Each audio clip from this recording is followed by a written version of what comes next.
అదే RTV app వార్తల్ని క్షణాల్లో చదివే అవకాశం ఉంటుంది. ఒక న్యూస్ పేపర్, ఒక టెలివిజన్ ఛానల్ మీ చేతుల్లో ఎప్పుడూ ఉంటాయి. చాలా బాగుంది.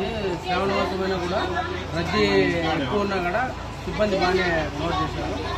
తొందరగా దర్శనం అయ్యేట్టుగా చూసినారు. నెక్స్ట్ వచ్చేసి ఎక్కువసేపు కూడా వెయిట్ చేయలేదు.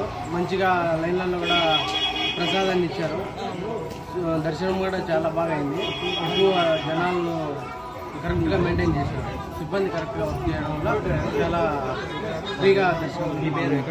నా పేరు కృష్ణబాబు, కడప, ఒంటిమిట్ట, గొల్లపల్లి, కర్నూలు జిల్లా. మాది నాగర్ కర్నూలు జిల్లా. మేము నిన్న ఈవినింగ్ ఇంటికి వచ్చినాం, కానీ మార్నింగ్ దేవుని కాడికి వచ్చాం. 8 గంటల నుంచి 10 గంటల వరకు, 10:30కు దర్శనం అయింది. ఒక 2.5-3 అవర్స్ పట్టింది దర్శనం.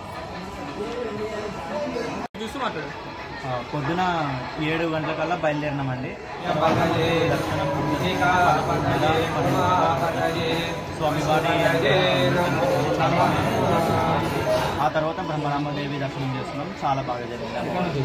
కర్నూలు నుంచి చాలా బాగుంది. శ్రావణ మాసమైనా కూడా రద్దీ ఎక్కువ ఉన్నా కూడా సిబ్బంది బాగానే నోట్ చేశారు. తొందరగా దర్శనం అయ్యేట్టుగా చూసినారు. నెక్స్ట్ వచ్చేసి ఎక్కువసేపు కూడా వెయిట్ చేయలేదు.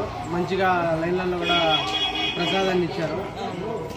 దర్శనం కూడా చాలా బాగా అయింది. ఎక్కువ జనాలను కరెక్ట్గా మెయింటైన్ చేశారు. సిబ్బంది కరెక్ట్గా వర్క్ చేయడం వల్ల చాలా ఫ్రీగా దర్శనం. నా పేరు కృష్ణబాబు, కడప, ఒంటిమిట్ట, గొల్లపల్లి, కర్నూలు జిల్లా. మాది నాగర్ కర్నూలు జిల్లా.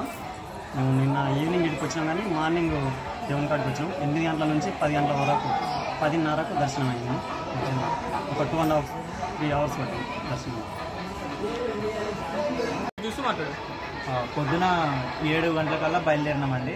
తర్వాత మాకు దర్శనం దొరికిందంటే 11:30-12 కల్లా స్వామివారి ఆ తర్వాత కర్నూలు నుంచి. మరిన్ని వీడియోస్ కోసం ఛానల్ ని సబ్స్క్రైబ్ చేయండి. లేటెస్ట్ అప్డేట్స్ కోసం వాట్సాప్ ఛానల్ ని ఫాలో చేయండి. అండ్ లింక్ డిస్క్రిప్షన్ లో ఉంది.